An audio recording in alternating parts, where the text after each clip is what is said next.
Partons maintenant à la découverte d'une école nouvelle génération, Ticket for Change. Bonjour Sophie Delisle. Bonjour.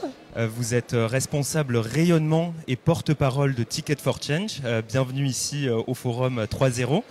Alors, votre structure s'adresse à des personnes souhaitant transformer leur vie professionnelle en carrière à impact.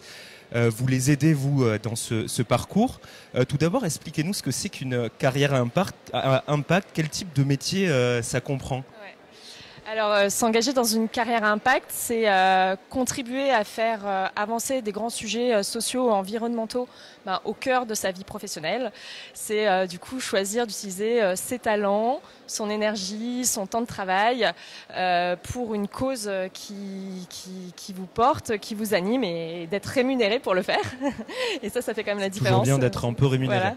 Et la bonne nouvelle, c'est qu'il n'y a pas une carrière à impact, mais un millier de possibilités. Et notamment, on peut choisir de bifurquer vers une entreprise qui met l'impact au cœur de sa raison d'être. On peut vouloir faire avancer ces sujets au sein de l'entreprise dans laquelle on est. Et, à la RSE, par exemple. Par exemple, voilà, d'apporter des sujets RSE ou au niveau des ressources humaines ou d'avoir un projet intrapreneurial, je ne sais pas, sur une politique du zéro déchet au cœur de son business. Donc ça, c'est plutôt l'idée de transformer son entreprise de l'intérieur. Et puis, on peut aussi avoir une idée de solution, d'entreprise sociale ou environnementale qu'on peut vouloir lancer et ainsi créer une solution et aussi des métiers derrière, des emplois. Et vous accompagnez, on y reviendra dans ce lancement de solutions. Vous répondez à un phénomène qui prend de l'ampleur ces dernières années. D'ailleurs, si on regarde les médias, on entend très souvent parler de ça, c'est la quête de sens. Est-ce que c'est quelque chose que vous observez, cette prise d'ampleur de la quête de sens? Et quel regard portez-vous là-dessus? Ouais. Ce qu'on constate ces dernières années, j'ai envie de dire surtout depuis la crise Covid, les rapports du GIEC, les épisodes caniculaires qu'on a encore vécu cet été, c'est vraiment l'accélération de la prise de conscience citoyenne sur l'urgence d'agir pour un monde plus durable. Vous le sentez déjà, l'été qu'on vient de penser, vous sentez les... Alors on le mesure peut-être pas à notre échelle sur le nombre de demandes entrantes au niveau de l'école, mais je pense que ça on le voit tous dans notre entourage autour de nous et dans les médias. Donc accélération de la prise de conscience, de l'urgence d'agir. Après, c'est la prise de conscience est là, il faut aussi accompagner le passage à l'action. Et peut-être une tendance qu'on a vue ces derniers mois qui, nous, sur nos sujets, nous enthousiasme pas mal, c'est la multiplication en fait des appels, notamment étudiants, à se poser collectivement la question de l'impact de notre travail en fait sur le monde. Et la question, c'est est-ce que chacun à notre échelle, notre travail contribue au problème ou contribue à la solution?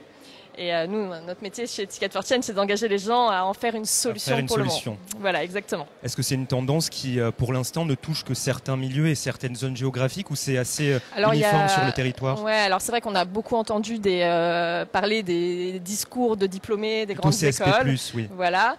Après, il y a des études qui ont été faites. Alors au niveau de la classe d'âge des jeunes par le RESES notamment, où en fait 70% des jeunes de cette classe d'âge font de l'impact environnemental de leur entreprise un critère de recherche d'emploi, un critère de choix dans leur recherche d'emploi.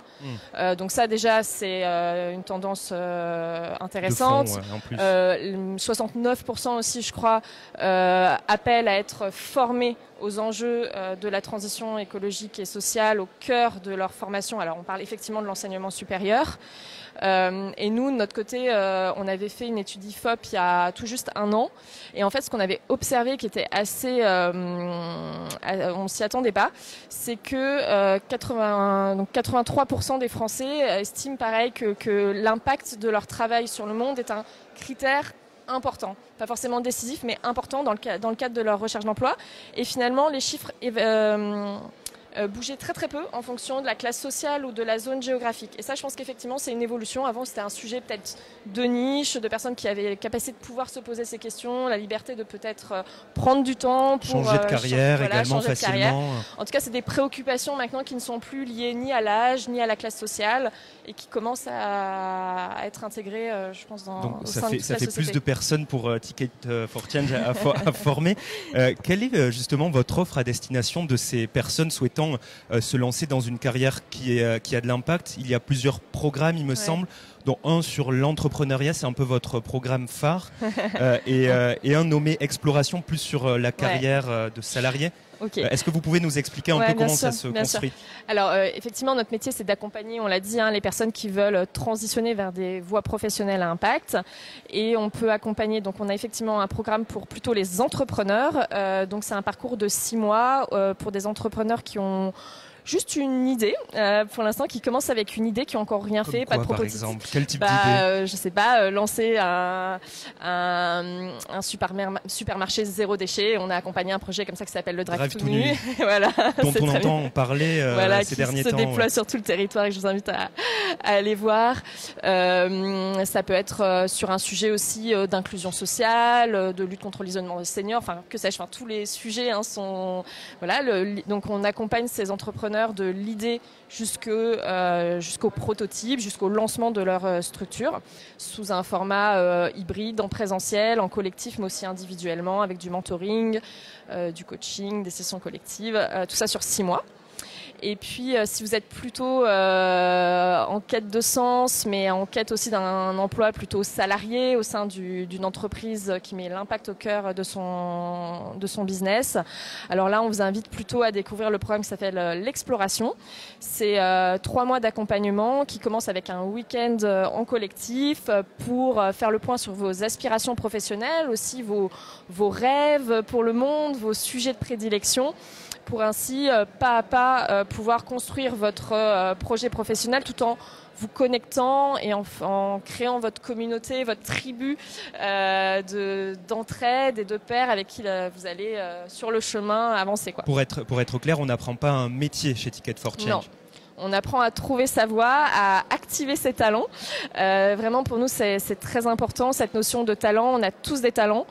Et être connecté à ce qu'on sait très bien faire et qui nous donne beaucoup d'énergie, c'est un peu la clé pour trouver justement sa voie. Donc nous, on oublie les notions de métier, de quelles sont les filières qui recrutent ou qui recrutent pas. La question se pose quand même à un bien moment. Sûr, à la fin. À la fin. Mais en tout cas, on repart sur cette étape de connaissance de soi, de se poser sur qu'est-ce qui est important pour moi, qu'est-ce qui me donne de l'énergie, qu'est-ce que je sais faire, qu'est-ce que je rêve de faire. On pense que cette énergie-là, c'est un moteur dans ce projet et dans son épanouissement professionnel. Donc on part sur cette phase un peu d'introspection pour fixer aussi après ses critères, prioriser son parcours de recherche d'emploi. Et bien sûr, le but à la fin, c'est de pouvoir être dans le concret, bien sûr. Et de gagner un salaire à la fin aussi. Ça, entre autres. Parfois, il faut... Allez, petite dernière question avant de se quitter. Si vous aviez un conseil à donner à une personne qui souhaite diriger sa carrière vers de l'impact, ça serait quoi? Ok. Un seul, c'est dur, mais... Ouais, alors déjà, un message important quand même, c'est qu'on passe dans sa vie 80 000 heures à travailler. C'est trop, non? Donc, alors voilà, donc pour lever ce côté c'est trop, c'est se dire que c'est un terrain de jeu extrêmement puissant pour avoir un impact sur le monde, et c'est aussi un terrain de réinvention. On n'a pas une vie professionnelle, on en a plusieurs, et ça c'est plutôt voilà, faut le voir positivement. Et peut-être un conseil, c'est de le faire dans le temps, en douceur, et peut-être que des premiers pas peuvent être de vous poser la question de quelle est votre voie, est-ce que c'est monter une boîte, c'est transformer votre boîte, c'est changer de voie. Et à partir de là, essayez de vous connecter avec des pairs, des gens qui ont déjà fait ça, des exemples inspirants, aller sur des événements comme ici à Convergence, rencontrer des personnes qui sont déjà dans ce secteur-là, pour apprendre d'eux, pour créer votre premier réseau, pour vous valider un petit peu ce scénario avant de vous lancer tête baissée. Merci Sophie Delisle, responsable rayonnement et porte-parole de Ticket for Change. À bientôt. Merci beaucoup Théo, merci pour l'invitation.